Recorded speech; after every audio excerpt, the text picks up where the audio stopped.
கண்மணி அன்போடு காதலன் நான் எழுதும் கடிதமே. பொன்மணி உன் வீட்டு சௌக்கியமா, நான் இங்கு சௌக்கியமே. உன்னை எண்ணி பார்க்கையில் கவிதை கொட்டது, அதை எழுத நினைக்கையில் வார்த்தை முட்டது. ஓ லாலலா லாலலா லாலலா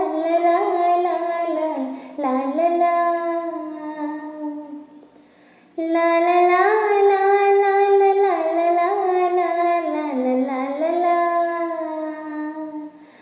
லாலலா லாலலா